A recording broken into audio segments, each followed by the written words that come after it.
So today we're going to be talking about the culture you create. What's your vibe, right? What is that saying? Your vibe creates your tribe, or your vibe attracts your tribe. So we had this thing happen this week, and my girlfriend and I were talking about this, and you guys will get to meet her because I'm going to have her on the show.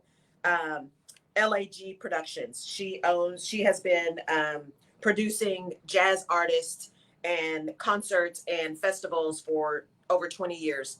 She's incredible. She's a friend of mine in Cincinnati. She was here yesterday, and we were talking about a lot of this too. And you'll get to meet her soon, hopefully this month, if not August. And we started talking about kind of culture. And so there was an issue that actually apparently made national news here with an organization here in Houston that has built up a really popular business, has built up a really huge following. And they decided to make some changes to the rules to be able to patronize their establishment. And I'm purposely not calling these people out because it's not about them particularly, but it was the situation that made me realize this is something we need to talk about, because I think we don't think about this as leaders, right? And again, leadership being about behavior, not about position. So anyway, they decided to change the rules of how you have to present yourself to show up at their establishment. And the backlash was swift and broad. You hear me? I mean, immediate. That's the power and the curse of social media. And so some of the backlash was, well, wait a minute, you weren't worried about this when you were trying to build your business. And why all of a sudden, and by the way, these rules are attacking a certain culture. But I mean, it went on and on and on and on. And then one of the comments that I read said, what's interesting about this is any business can make any rules they want to make. However, it is also important that the business own its role in the creation of the culture that it established in the first place. And I thought, you know what? That is so right. That is so right. And we don't think about that, right? We don't think about that a lot. The companies that I've worked in, every single company that I've worked in, when I've been in HR, there'll be some things going on, whether it's a challenge with retention, right? People are leaving. People are deciding to go to work at other companies, or people are unhappy. We have a bad employee engagement survey or what have you. And the first thing people say is, HR, what are you doing about the culture? HR, what are you doing? HR, why don't you put the human back in human resources? Everybody's leaving. HR, what are you doing? And my response to that is always, what are you doing? And here's why. The majority of organizations, when you have someone in HR, the HR person maybe spends 2% of that person's entire career in their presence. Right? So that person, for the entire time they're at their organization, maybe 2% of their time is spent with HR. Maybe. Right? In the very beginning when they're being hired, maybe there's issues with benefits, maybe during performance reviews, if there's something going on, or doing promotions, maybe max 2% of their time is spent with HR of their career. That 98% of the time is spent with everybody else in the organization. So they are creating the culture. They are creating the culture. HR is not creating the culture. HR does not own culture. HR is responsible for ensuring that the organization's behaviors support the culture that the organization says it wants. We are, right, kind of the backstop. We are the truth tellers. We are the ones, supposedly, when we have courage. We are the ones that say, wait a minute, this is what we said we wanted, but this is what our behavior is telling people. Having the courage to tell leaders that their behavior is off kilter, right? We are the keepers of culture. We are the ones that provide tools and access and training and development in order to establish and support a culture that an organization wants to develop and to live. But we are not responsible for the culture of the organization, right? Now, we do have to behave in the same way. I don't mean that. I don't mean we're washing our hands and, oh, not us, not our job. I hate that. Not the job. But to say that HR is responsible for the culture is just a fallacy. That is just not true. It's everyone else in the organization. And what that means is, and what this brought up when I heard this whole issue that went on over the last week here in Houston, is often leaders don't want to take personal accountability for the environment they are creating. because that's about being a true servant leader. That's about being courageous. That's about being vulnerable. That's about operating in integrity. And Jerry and I were just talking about the fact that that doesn't mean you can't ever change your culture. You absolutely can. It's your business, especially small businesses. You can change and do whatever you want to do. You are free to make that choice. You are not free from the consequences of the choice you make. And oh, by the way, if you are really trying to shift, it's a really good idea that you take people along with you. Here's what we're trying to do. You know, we have gone along for the last 20 years, and here's how we have operated. But the environment has changed. The customers have changed. We're seeing different demand. We're trying to move. And because of that, here is what we're going to do. And here's how we're going to help you get there. And here's how we are going to help you be successful somewhere else if this no longer works for you. Just own it. Just own it. That is one of the things that is so hard for me. And one of the reasons I got out of corporate is it's so easy for people to not own their own stuff. And we are responsible for our behaviors. We are responsible for how we engage with people. We're responsible for the words that we say. And we are responsible for how we own those and how we interact with people when they respond to what we have said or done to them. We are responsible.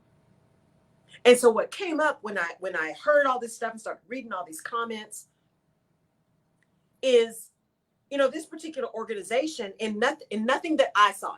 Now, I will own that I didn't read everything, you know, because after a while you just have to stop reading all that mess. I didn't see everything that they said, and I'm sure, you know, that people that interviewed them didn't get all of their words down, right? But the stuff that I read, I didn't see anything that actually owned how it had gotten the way it was, that they were no longer okay with. I didn't see any of that.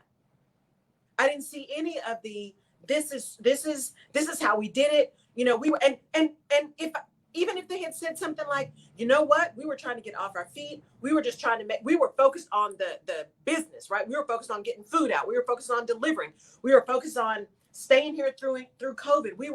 This is where our focus was, and we took our eye off the ball with respect to X. You know what? That is so honest and so okay. It is what it is. And that's all right.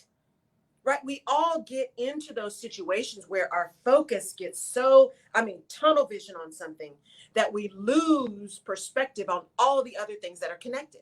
It's human nature, right? Just like if you really read what people say about multitasking doesn't really exist because you're not doing those 40 things all at 100%. Just like if you think about pain, right? If you, like me, you have a needle phobia. Somebody, for kids, right? Somebody will pinch their leg when they're giving them a shot because your brain can only focus on one pain point at a time. So if I pinch you really hard, you're going to be focused on that pinch and not on that pinch of that needle going in. It's the same thing kind of with multitasking, right? We have a hard time focusing on multiple things at a time. We can do it, but we're not necessarily doing all of them with excellence. We're doing them, just not necessarily great. And it's the same thing here as a leader, right? It's hard to focus on everything. That's why you build team. That's why you have people around you supporting you, whether or not that is hiring resources that help you or something else, some other way that you're getting support and building team. None of us gets through any of this alone. Oh, I got the hiccups. None of us gets through any of this alone. But the support of the team, the power of the team is you got other people who can be responsible for focusing on pieces that you can't focus on so that you don't lose sight of stuff. And that to me is kind of what happened. There was so much focus on the building, right? And the revenue and this, at least from my perspective, right? On all of this stuff that was about the business, that these other aesthetic pieces just kind of fell by the wayside. And then all of a sudden, when it kind of gets up and you're thinking about what you want to do next and where you want to go next and what that needs to look like, and you're trying to kind of change your brand, because that's what it is, right?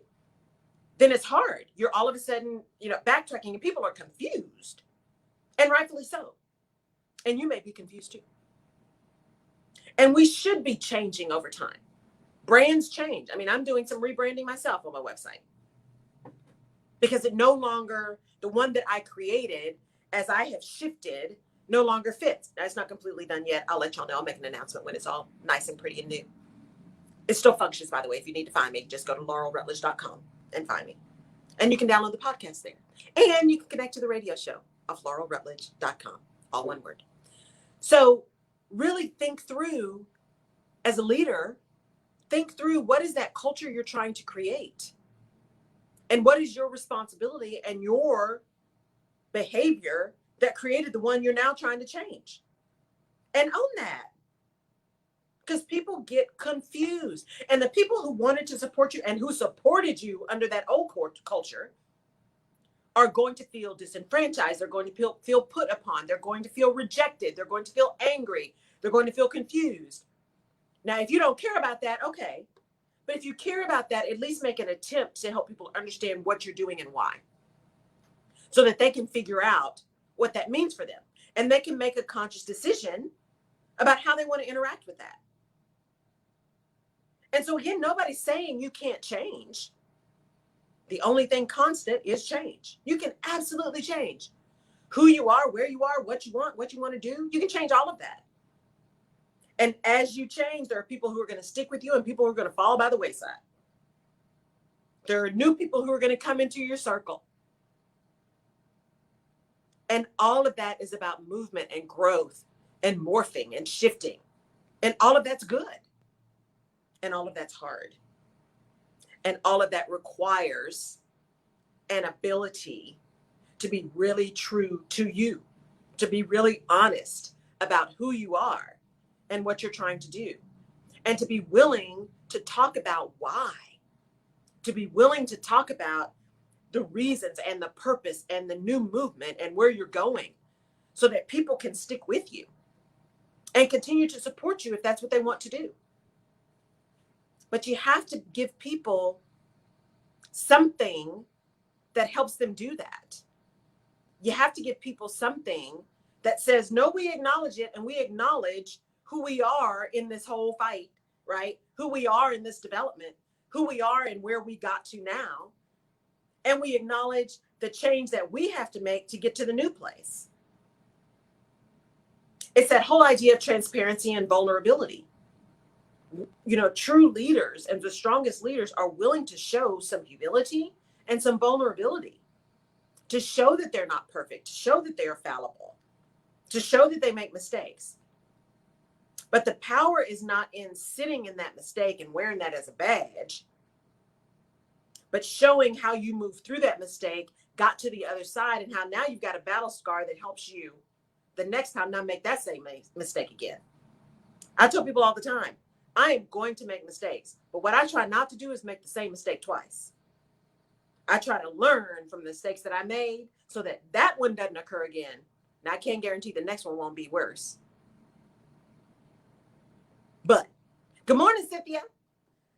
I can't guarantee the next one won't be worse, but I can guarantee that I will do everything in my power to never make the first one again. Because I try to learn from those mistakes, as painful as some of them can be. And yes, you're right, that transparency is key. And remember, transparency does not mean that you tell everybody all your dirty laundry. That's called therapy. Transparency is helping people understand why, helping people understand the reasons that something's occurring, helping people understand where they fit in all of this. That's what transparency is, helping people understand how the environment has changed, how the business has changed, how the goals, right, have changed. That's transparency. Because even when you're transparent, especially if you're in a publicly traded company, if you're a leader or a person in a publicly traded company, there's only so much you can say. Or if you're an executive in any organization, whether that's a for-profit or a non-for-profit or your own business, there are things that occur that you can't make public. Some because of compliance reasons, but other because you just got to get things clean before you can tell people. And that's not lies of omission. That's not what I'm talking about. I'm talking about ensuring that there is a level sometimes of need to know in order for things to be able to be executed in a way that is the best. So you need to pay attention to those kind of things too. But transparency means that you also understand that. and are making conscious decisions about sharing as much as you can in a way that is helpful and supportive for people. Because that's what's needed. People will follow you when they understand where they're going. And they will follow you even if they don't know where they're going, if they trust you to have their best interest in mind. And we've talked about that a lot, right?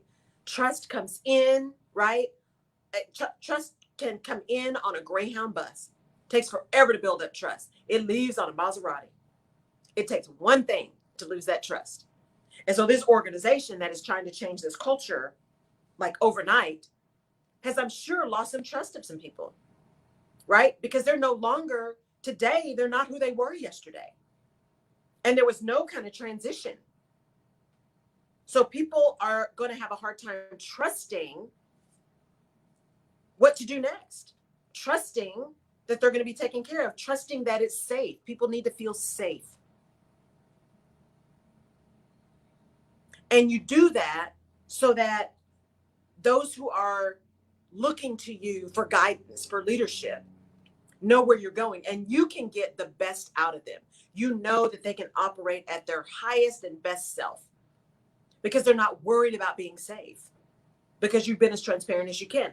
Early in the pandemic, I had Adrian on, got to get him back on too. Had Adrian on, and we were talking about that. Again, very early on, I did a series called Taking the Panic Out of Pandemic.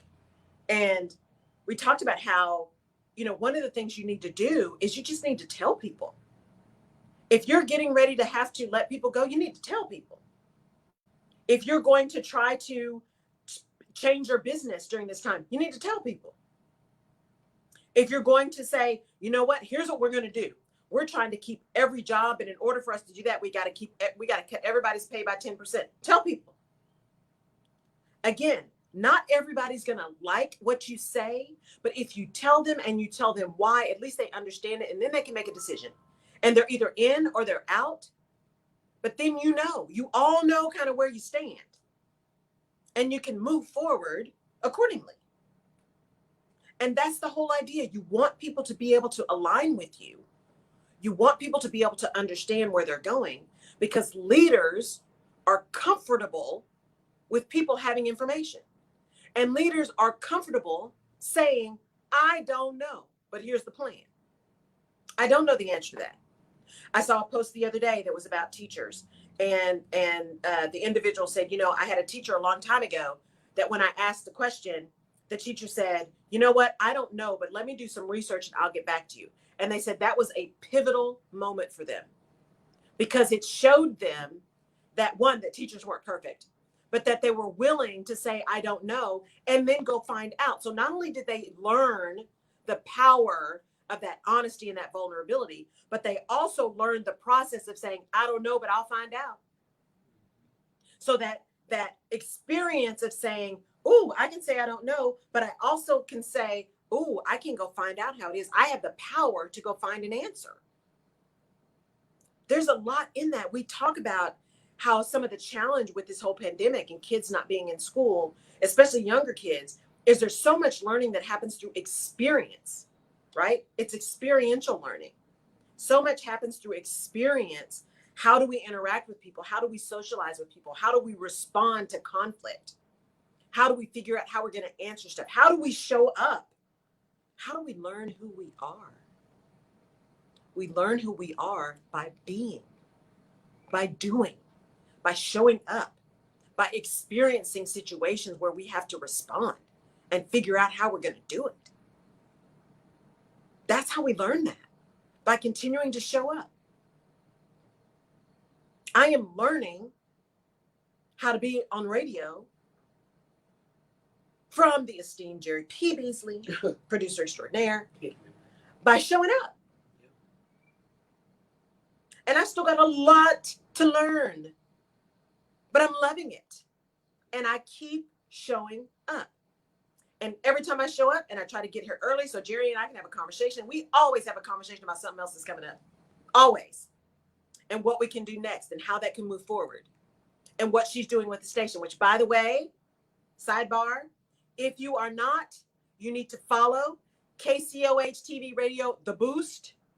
and it's important that it's that one that you're following, of the amazing things that are coming down the pike. New shows coming, new events coming. I mean, I'm telling you, stuff is happening on the corner of Alameda and Wichita. Amen. In the historic KCOH TV radio, the Boost station. Okay, with these beautiful windows in historic Third Ward, Houston, Texas. But because I show up all the time, you get to learn. And I get to learn. I get to learn about lighting and setting my stuff up and which way to go. I get to learn about how to be spontaneous and how to keep my mind moving and not let my mouth move faster than my brain. I'm still working on that most of the time because my mind is always moving. I get to learn how to engage. I get to learn how to have people call in, how to, make sure I'm calling out the people that are listening, all of that kind of stuff. Jerry and I were just talking about technology because we got guests that are going to be calling in, but we also want them to be able to live stream, and how do we work that technology so it doesn't echo? And we're learning. And I tell you what, one of the things when we talk about creating the culture that you want, I believe in having a culture of learning. In my teams, right? In the organizations I was a part of, if I'm not learning, I am bored and I am not responding well, and you are not getting the best out of me. Once it becomes routine, I'm through. I got to find something else to do because I get bored. And so it was really important for me, for the people on my teams to be able to learn and to be able to have different experiences. And I learned, one, that not everybody wants, there are a lot of people who just want routine. I want to come in, I want to do the same thing every day because I know what that is. Because for me, my job is just something I do to be able to support the other things that I really love. And that's okay. I had to learn that as a leader, that not everybody loves to learn. And I also had to learn how to manage differentially, right? We've talked about managing uniformly. You can't manage uniformly because people are not uniform. And that's different than being inconsistent. You still have to be consistent, but you got to manage differentially. So if those people who wanted to learn, they wanted to grow, they wanted to develop, how do you give them opportunities to meet other people, to get on other projects, to expand, right, their vision, to expand their field of knowledge? Take that HR person and put them on an operations project. Why not? Because there's going to be a people, no matter what you're doing in a business, there's going to be a people impact. So take an HR person, put them on there because they learn more about the business, which makes them a better HR person, because you've got to be a business person first and then an HR person. That doesn't mean you don't care about people. Doesn't mean you don't have compassion.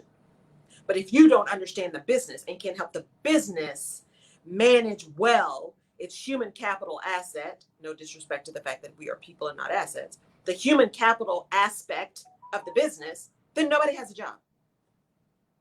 So learn the business, learn what the levers are, learn what's important for the business so that you can help the business do the right thing for the people.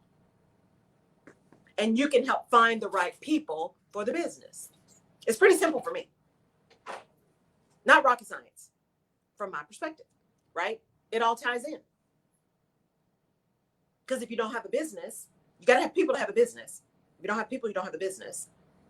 If you want to keep people, you got to have really good policies. And there's this whole thing now where talking about culture, where human resources is now trying to rebrand, right? It's not about human resources. It's about people. It's about people and culture, right? It's about people and data. It's about people operations. And here's the deal. I don't care what you call it. It's what you're doing. I don't care what you call it. Please don't go back to calling it personnel, actually, because that has all kinds of connotations. Doesn't matter what you call it. It's what you do. It's what you do. Are you so caught up in policies that you can't operate? And are you so afraid of litigation? Are you so afraid and so unwilling to train and hold managers accountable for their actions that you try to put everything in policy so you don't have to deal with people? Because that's the problem. That is the problem. If you go back and look at your employee handbook or your management handbook or your employee policies, your people policies, if you got a book full of those, that's the problem. Remember what General Motors did not too long ago. Talk about changing culture. The new CEO, a woman, of General Motors came out and said, I think it was General Motors or Ford, one of the big three, came out and said, our new dress code policy is dress appropriately. And that's it. Dress appropriately. Because you have all these dang policies about dress code. Don't wear this kind of shoe. Don't wear this kind of shirt. Make sure this is not tight. Make sure this is not showing. Really? Are you hiring children? You're not hiring children. You're hiring adults. Dress appropriately. As my friend Bobby Castellano Lewis says, dress for the day you want. You are going to work. You are not going to a club. You're not going to a backyard barbecue. Now, that's not to say you don't have things around PPE, right? If you're in manufacturing, you got to have your steel-toed boots. You got to wear the appropriate PPE and all that kind of stuff. That's not what I'm talking about. I'm talking about how you show up to work. Dress appropriately. Don't have stuff hanging out all the time, right? Don't have your toes out all the time if you're in a place where things drop. Dress appropriately. Make appropriate decisions. Come on, people. But that's about the culture we create. Because the more you put stuff in policy, the more you dictate behavior, the less accountability you put on people, and the more you're going to have to be policing. The more you're going to have, the more you're going to create this culture of tattletelling, right? The more you're going to create this culture of people calling into the hotline saying, well, so-and-so wore so-and-so and nobody said anything. Well, they wore it. Really? Again, are we children? We are not children. We are hiring adults. We are hiring grown people. Act like it. Act like it. When you are deciding what kind of culture you want to create in an organization, be really clear on what that culture is and why. And get clear on your expectations. We expect people to dress appropriately. And if you don't, we will call you on it. But that doesn't mean we're going to be going around with a ruler like they used to do in high school, a ruler to see if your shorts are more than an inch above your knee. Seriously. Let's understand that you can't manage behavior through policy alone. You have to set expectations for behavior. And then you have to hold people accountable for those expectations. And you have to be willing to be clear about communicating those expectations, what they are and why they exist. And sometimes the why is because I said so and it's my business. As Tabitha Brown says, it's my business. It's your business. If you have a business and in your business you say, you know what, in this business, we are going to be formal. That's how we're going to dress. In this business, we're going to be formal because of the clientele we have or because of where we go or what have you. That is your choice and that is your business. Now, understand the ramifications of that, right? In terms of who you may be able to get, who may decide to leave, that kind of thing. I will tell you that as dress got much more casual, behavior got much more casual. I'm just telling you from experience. The more casual dress got, the more casual behavior got. And people started blurring those lines between professional and personal. Part of that has to do with how much time we spend at work, especially in the US. We spend so much time at work. Your work becomes sometimes almost more your family than your family does.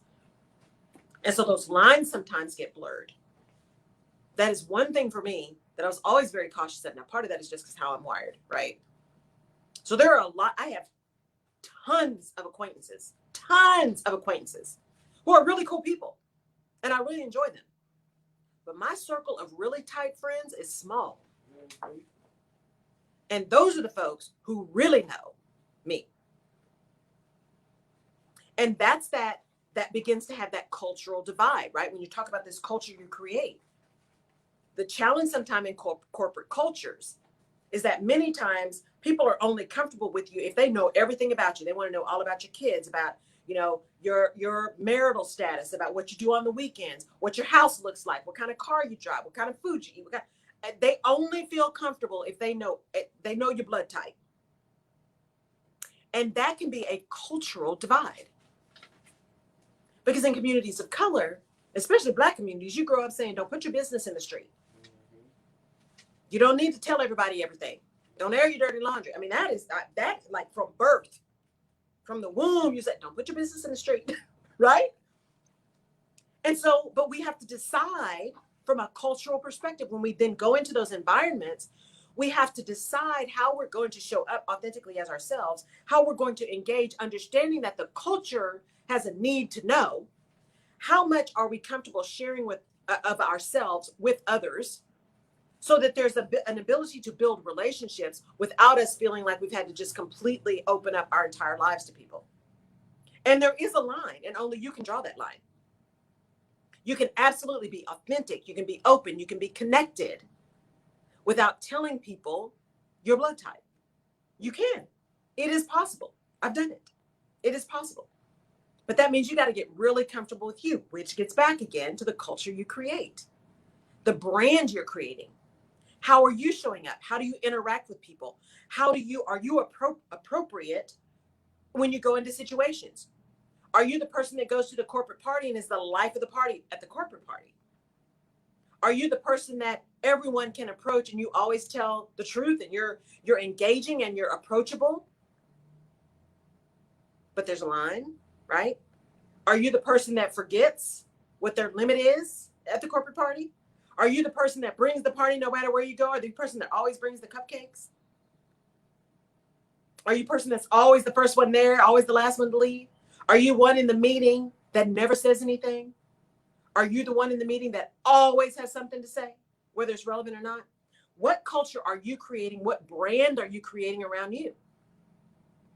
Because that vibe, right, that culture, that environment you create is the environment in which you have to operate. So don't be surprised when you create something that draws a certain type of person, a certain type of attitude, a certain type of behavior. You know, I've been in a lot of organizations that say, we want to be innovative. We want to be innovative. We really want to be innovative. But we expect people to treat each other with dignity and respect and blah, blah, blah, blah. Lots of really beautiful words, great intent. And then you get in a performance review and you talk about how somebody's behavior is dismissive, how it is not only dismissive, but it is degrading. It is inappropriate. It is harsh. And the conversation around this individual was like, well, but that's the way they've always been. So did you mean what you said about the culture you're trying to create, or did you not? Because if you are supporting that behavior and it's contrary to what you say, people are going to believe what you do, and they are going to adjust their behavior accordingly. So what you end up doing is getting a cadre of leaders who act the same way, because what they've seen is the way to get ahead, the way to get promoted, the way to get the next great assignment, the way to get noticed is to emulate that same behavior. And if my goal, whether I stay with your organization or not, if my goal is to get the biggest, best assignment so I can put it on my resume before I leave, I'm going to behave the way that I see people behaving who get there. And leaders, if that's not what you want, you might want to check your behavior versus your words. What culture are you creating? What vibe are you sending out? You know, my girlfriend that was here this weekend from Cincinnati, who is I was telling you guys is the music producer. She said, you know, you can walk into a place and feel the vibe. You can walk into a place and feel the vibe. You can walk into an organization and feel the vibe of that organization. How are people walking around? Are they making eye contact? Are they smiling? Is everybody got heads down? Does everybody have earbuds in? Are they making eye contact? Are they talking to people who are new? Is it noisy? Is it a noisy organization, or is it a really quiet organization? You can get a vibe when you walk into some place. And while she was talking about music, so much of this stuff, guys, it crosses over industries, it crosses over companies, it crosses over environments, it crosses over countries, because we're all human. We're all human. We are all connected in some kind of way. And so, you know, she always talks about how when she decides whether or not she's bringing an artist to one of her engagements, she always goes to see them live. Always. She'll listen to their music and she'll buy CDs and she'll do all that kind of stuff too, but she always goes to see them live. Why? Because she wants to see how they show up, how they engage with their audience. And you can't see that through a CD. You can't see that through a CD, right? And with CDs, you got all of the editing and you got the promotion. Everything is pretty on the CD, right? Or on the digital download. Everything is beautiful. Everything is right, right? You've had multiple takes. But when you see someone live, you're getting the real deal. Or at least you're getting how they have decided they're going to show up for an audience. And you get that vibe. What does the rest of their band look like? Are they paying attention to them? Can you feel the tension rolling off of people? It's the same thing when you walk into an organization. What vibe is created in that organization? What culture are you creating? And is that the culture that you wanted? Are people free to ask questions? Are people free to disagree? Are people free to have a difference of opinion? Are people free to be innovative and actually do something about it? Are people free to fail? Do you have an environment where people can say, oh, okay, I messed that up, but here's what I did to fix it. And then you don't beat them up about it, that you do postmortems. Now, I'm not talking about egregious stuff, theft, hitting people, being nasty. I'm not talking about that. I'm not talking about things that you have to address from a performance perspective, that kind of behavior. I'm talking about just the things that normally happen in a business, because people are going to make mistakes. Projects are going to fall behind. You're going to get new information that has an impact on what you're doing that requires a change. That stuff happens. How do you respond to that? If it's your small business, how do you respond to that? How are you setting expectations? If it's just you and someone's asked you to be a guest somewhere, how do you show up? I still go back to the very first time I came in here to be on the radio. Not for my show, but I was a guest on Ben Hall's show when Adrian was subbing for him. And that morning I thought, oh, it's just radio. It's just radio. I'll be clean, of course, but I won't dress up, because it's just radio. But something in my mind said, you've not met these people before. And you only get one chance to make a first impression. And that impression happens in the first 7 seconds. And so I put on my pink jacket and, and then I found out when I got here that it live streamed. And I'm like, thank you, Lord, for letting me have that, for downloading that little, think about that for me. Show up and dress up and act up for the day you want. Like they said, dress for the job you want, not the job you have. Act in a way that demonstrates who you are and where you want to be. And we all have, again, a little bit of imposter syndrome. Most of us do, right? It's not about, again, letting people into every single corner of your life, but being authentic, showing up, being present for that thing that you're doing at the moment. So that people can get to know you. You can build that trust in that relationship. Because you never know where that's going to go. You never know who's going to show up and when. You never know when opportunities are going to present themselves. And if you have created a brand and a culture that people want to engage with, they're going to be there. Because you never know who's watching, guys. You never know who is watching. I've had more people reach out to me that I don't know who they are, right? But they were like, I've been watching your stuff. I've been listening to your podcasts. I've been downloading your things. I've been seeing your posts. And it makes my heart happy, because that means something I have said has resonated for them, which is the whole point of doing this. Something I've said has made a difference for them. So you never know who is watching. So even on your worst day, showing up and saying, you know what, this is just one of those days, y'all.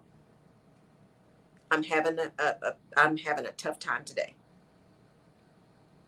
And owning that. But I'm here and I'm going to do the best that I can today. And be okay with that. Because that's about being authentic. And none of us is perfect. And quite frankly, people will respect you more for being honest and real about that than if everything is a big, perfect, shiny apple all the time. I had a leader a long time ago that I supported, and everything had to be, when things were presented, they had to be perfect. They had to be perfect all the time. If there was ever a visitor to a staff meeting, if there was ever a presentation in front of like the executives for the team, it had to be on point. Nothing was ever wrong. But here's the problem with that. When a leader sets up expectations that nothing is wrong, your team stops telling you when something is. And that means you get surprised. That means you're scrambling. You do not want to surround yourself with yes people. You just don't. Good morning, Renee. You don't want to surround yourself with yes people. You want to surround yourself with people who are going to tell you the truth, who are going to give you a heads up, who are going to say, oh, okay, we have this customer issue. We just got a call. Here's what's happening. Because what you don't want is the CEO to then call your VP and say, I just had a call from this customer. What's going on? How come you didn't know? You don't want your boss to get surprised, just like you don't want to be surprised. But if you surround yourself, if you created a culture where you punish people for telling you the truth when you don't like it, you get surprised. And not only do you get surprised, your career in that particular organization may be really, really short. Because that accountability and responsibility rolls up, not down. Ultimately, the leader is accountable and responsible for what happens. The leader is responsible for the team that they built.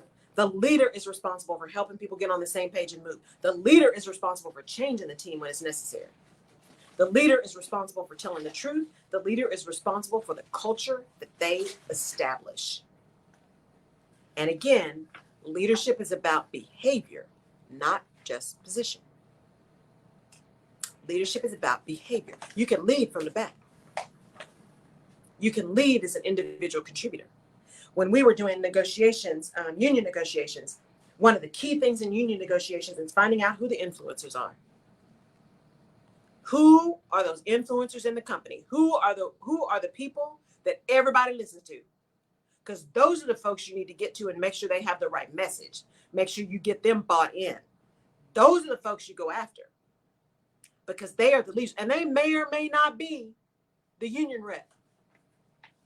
They may or may not be the highest ranking person, the highest tenured person, but they have got influence, which means they've got power. Leadership is about behavior, not about position. So you need to know who those people are and where they are and what they're thinking and how you bring them along. The same thing on your teams, whether it's in a business or even in your personal life. Who are the folks that are in your circle? Who are the folks that are in your world? Where can they influence? How can you assist them so that they can also assist you? How do you make it a mutually beneficial relationship? Because that's what relationships are. Relationships are mutually beneficial. All parties get something. And that something doesn't have to be monetary. That doesn't have to be anything tangible necessarily. But there's something that comes out of a relationship that makes the relationship work. Healthy relationships work. There's got to be something that is beneficial to both parties. Or else, why are you doing it? Why are you in it? That's the deal. Is really making sure that the culture you're creating, that the environment you're creating, that you understand what it is and what your part is in it. It's not rocket science. It's not rocket science, but it is about accountability. It's about honesty. It's about integrity. It's about a willingness to own our own stuff and to know we're not perfect and to know we'll make mistakes. But we got to own it. We got to own it. We got to be willing to show up. And we got to be willing to say, oops, sorry about that. Let me see how I can fix it. And real apologies, because a real apology includes change behavior. So if you say I'm sorry or I apologize, but you keep doing the same thing, that's not an apology. That's just a, oops, I didn't mean to get caught. I hate that I got caught. We saw that with Sha'Carri Richardson. We talked about that last week. She made a mistake. She knew the rules. She was having a hard time. She just lost her biological mom. She made a choice. And she even used those words. I made a choice. And she said, and I'm not making excuses. I own it. I made the choice. And then she said, I'll be back as your world champion. Right? She is not, like we see many athletes, she's not denying it. And she's also not saying, well, it was something I ate. They had another person, I think she wasn't a swimmer. I can't remember what sport she was in, who tested actually for steroids. Well, I had this sandwich and I think the meat had steroids in it. Really? Come on now. You didn't see that from Sha'Carri Richards. You didn't see that from her. You saw her say, yes, I did. Yes, I understand it was against the rules. Yes, I understand the suspension and I'm going to accept it. If I had it to do all over again, would I do something different? Maybe. But that's the moment I was in. And I own it. And there is so much power in that. There is so much trust. There is so much. She has catapulted herself to an even different level just by saying, I own that. Yes, I did it. And yes, I'm responsible. Think of how you feel about people who own that kind of stuff versus the people who continually make excuses or who are continually in denial, who try to make you think you must have misunderstood. Think about your trust for those folks versus trust for folks who just come clean. And your feeling about them and your feeling about being in the same space with them or in a professional or personal relationship with them. It's very different. It feels very different because it's about trust. It's about trust. Exactly, Renee. She owned it. She's moving on. She's going to come back stronger than ever. And she's young. The girl's what, 22, 21, 22, 23, something like that. She's young. She's got an entire career ahead of her. She made one mistake. Her career is not over. And neither will yours be. If you own it and learn from it, that's what we talk about a lot in HR. We talk about people having experience, right? There is still value in experience. Experience does command a higher price point, a higher salary, because that experience helps someone avoid simple mistakes. That experience helps someone connect dots to be able to make decisions that are more likely to be the right decisions. That experience gives someone a foundation to move forward faster and quicker and with more knowledge. Doesn't necessarily make them smarter. That's not what I'm claiming. But experience is valuable. Experience is really helpful at avoiding the same things. And experience also gives you a level of confidence to be able to try stuff that you may have never thought about before from those persons who are inexperienced. Because your experience tells you what the risk is and how much risk you're willing to take. So I absolutely will try this idea from this young person or this early career person that seems way out there because I understand what the risks are and we're able to manage that or we're able to tolerate it. Or I can take this and ask them to go back and kind of morph it a little bit. Let's just try little bitty pieces. But because I've got experience and I've got battle scars, I can manage through that. And by the way, I can protect them as they try to innovate and they grow into and learn their battle scars. And we will have those after action discussions, right? What they call them AARs, after action reports in the military. We'll have those so that they can learn and they can begin to build their battle scars. They can begin to build their experience because that's the whole point. And if you're creating that culture, I would much rather be known as someone who gave people opportunities and built leaders and built confidence than someone who made, the company $14 million. Well, that's great. And I have done that before. I have saved a company $14 million in HR.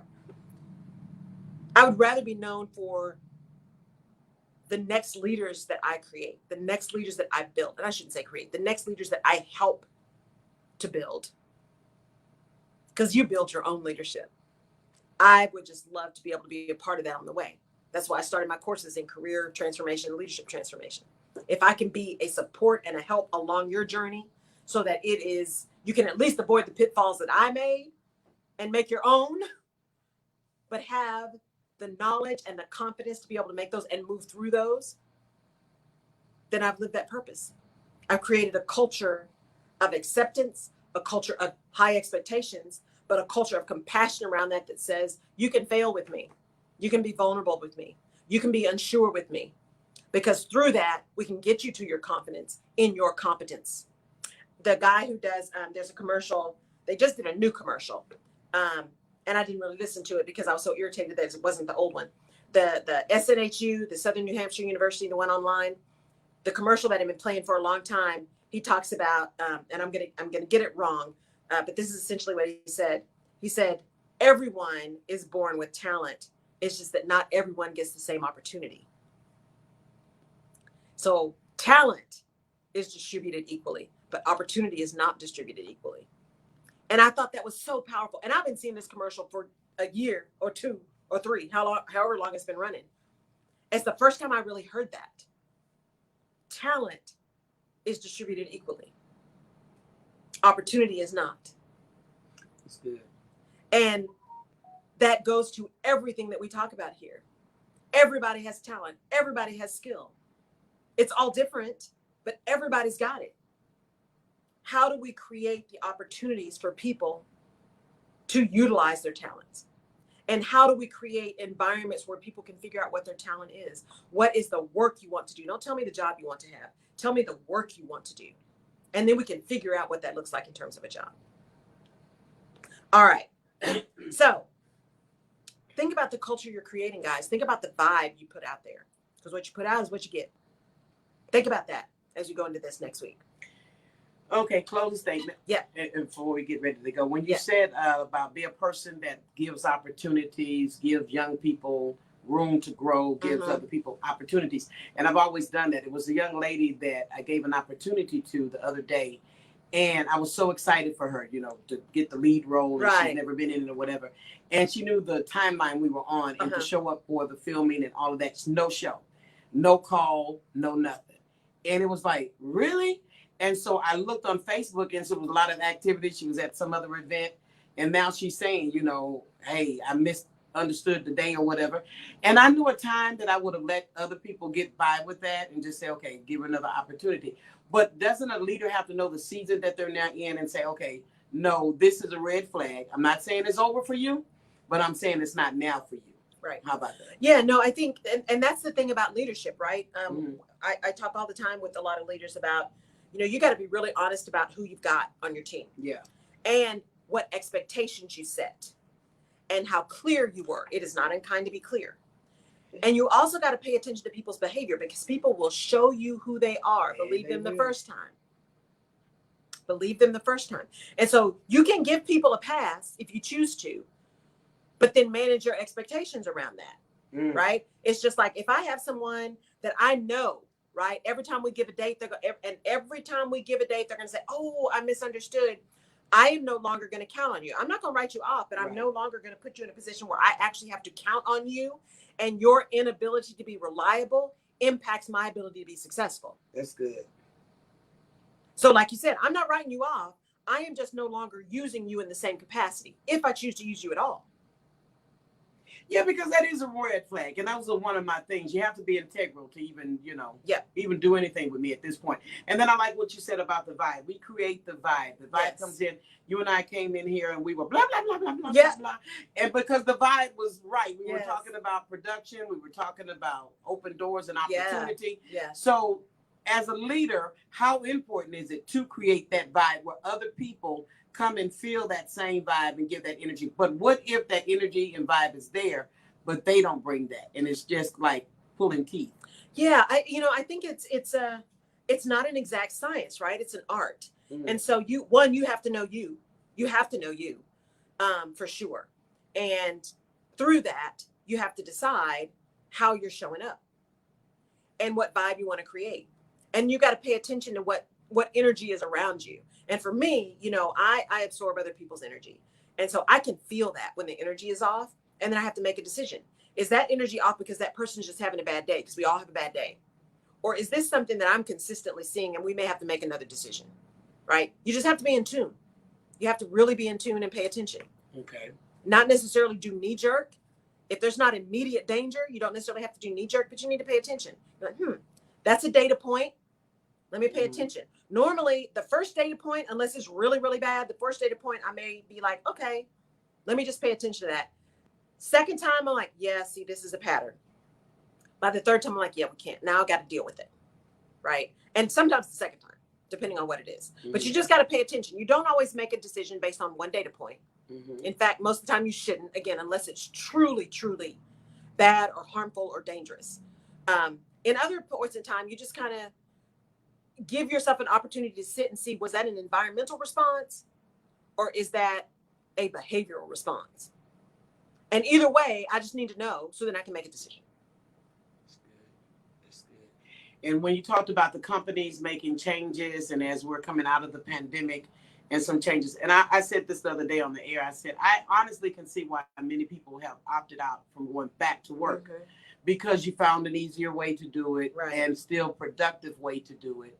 And now you can do more with less. Yes. And so how do you explain that to the employees and to the organization? We're going to opt to do it this way as opposed to the way we've always done it. But we do appreciate everything that you've done. Yeah. That is also a decision you have to make, and you have to be ready for the fallout. That's number one as a company. But two, you have to be really honest about what you're wanting people to do and why. If you are deciding that, hey, we want everybody to be back in the office, okay, that's okay. You can say that. You can't say it's because people can't work from home because that's a lie. But you can say, this is the way we want it. We like this feel when people are here. And then be ready for folks to just opt out and find somewhere else to be, or to come back, but not to come back for long. Right? So it's okay. You get to decide how you want your company to run. You just don't get to decide who then is going to stay and not stay necessarily. You don't get to make all those decisions because people have agency and they will make a decision based on what you've told them they have to do. And if it no longer fits with what they need, then they will make a decision to opt out. And as long as you're okay with that, then make the decision. J. Bev says, change is sometimes good. I think change is good. It's necessary. I do too. Sometimes it'll shock you, but it'll help you if you really go along with it. Absolutely will. Absolutely. Change is necessary. Change is necessary. Think if we didn't have change, right, we'd still be driving Model Ts. I'm just saying. There had to be willingness to change in order for us to get where we are now. I would have had a Bentley. Right. Okay. So we have to have change. We have to have change. All right, everybody. Thank you for being here with me today. Tuesday, KCOH TV Radio, the boost for the Laurel Rutledge Perspective radio show live. I truly appreciate your being here. I am honored and humbled always that you choose to spend time with me. Go out and look up Gouri Village, Gouri Village, all run together. They're doing fantastic stuff. If you feel so inclined and so moved, please donate. They're doing fantastic things. 501c3, so it is a nonprofit. I will also be starting to post some things again. We're getting to do some stuff with our empowerment village, so stay tuned for that.